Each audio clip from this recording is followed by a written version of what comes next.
बिहार में दाखिल खारिज को लेकर विजय कुमार सिन्हा ने अब एक नया फरमान जारी कर दिया है और सभी राजस्व अधिकारियों को चेतावनी देते हुए साफ ये कह दिया है कि अगर आप में से किसी ने भी किसी भी मामले को पेंडिंग रखा या बहाना बनाने की कोशिश भी किया तो यह आपके लिए हानिकारक होगा। इतना ही नहीं, विजय कुमार सिन्हा ने तो यहां तक कह दिया है बिना स्टे ऑर्डर अगर कोई फाइल रोकी गई तो रोकने वाले की नौकरी ही रोक दी जाएगी। क्या कुछ विजय कुमार सिन्हा ने राजस्व अधिकारियों के लिए नया फरमान जारी किया है और क्या कुछ स्टे ऑर्डर मामले को लेकर बदलाव किया गया है, आज के वीडियो में हम इसी पर विस्तार से बात करेंगे।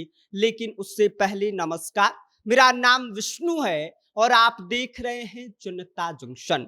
तो जैसा कि हमने शुरुआत में ही बताया कि बिहार में दाखिल खारिज को लेकर अब बड़ा बदलाव दिखाई देने वाला है और इस बदलाव की वजह है उप मुख्यमंत्री विजय कुमार सिन्हा। अब तक क्या होता था, फाइलें महीने तक रुकी रहती थी, सालों तक पेंडिंग रहता था और कोई साफ जवाब सामने वाले अधिकारी की तरफ से नहीं मिलता था। बस एक ही लाइन सुनने को मिला करती थी कि मामला कोर्ट में लंबित है और इसी लंबित शब्द के नाम पर खेल चलता रहता था। लेकिन अब सरकार ने इस पूरे खेल पर ब्रेक लगाने की तैयारी कर ली है। सबसे पहले सक्षम न्यायालय की साफ साफ परिभाषा दे दी गई है।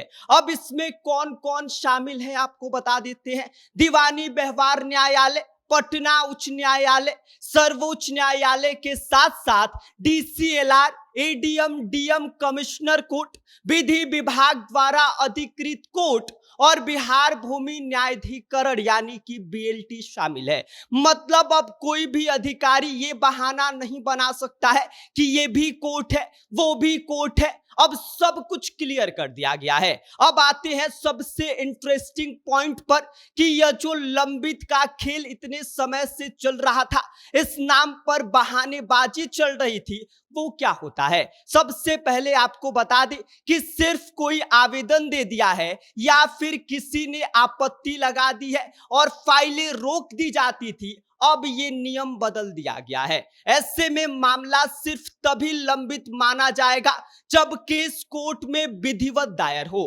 कोर्ट ने संज्ञान लिया हो या फिर उसके लिए नोटिस जारी किया गया हो, इसके अलावा कोई स्टे ऑर्डर या फिर अंतरिम आदेश लगा हो, तभी यह स्टे ऑर्डर मान्य होगा।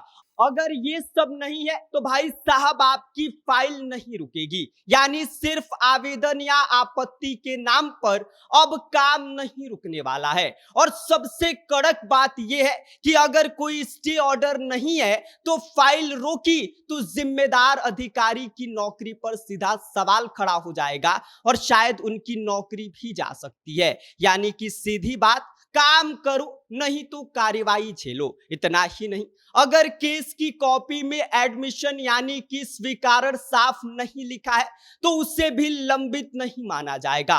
अब इसका फायदा किसको मिलेगा, तो आम जनता को, जमीन खरीदने वाले असली क्रेताओं को और उन लोगों को जो सालों से चक्कर काट रहे हैं। क्योंकि अब सरकार का साफ कहना है कि अगर दाखिल खारिज का काम समयबद्ध तरीके से नहीं हुआ तो जो जिम्मेदार अधिकारी हैं उनके लिए परेशानी खड़ी हो जाएगी। किसी को बेवजह परेशान किया गया तो इसके आगे जो सरकार है वो सीधे अधिकारियों के ऊपर कार्रवाई करेगी। तो कुल मिलाकर ये जो नया फरमान है वो सिर्फ एक आदेश नहीं बल्कि सिस्टम को तेज, पारदर्शी और जवाबदेह बनाने की दिशा में अहम कदम है। अब देखना यह होगा कि जमीन पर इसका असर कितना दिखाई देता है।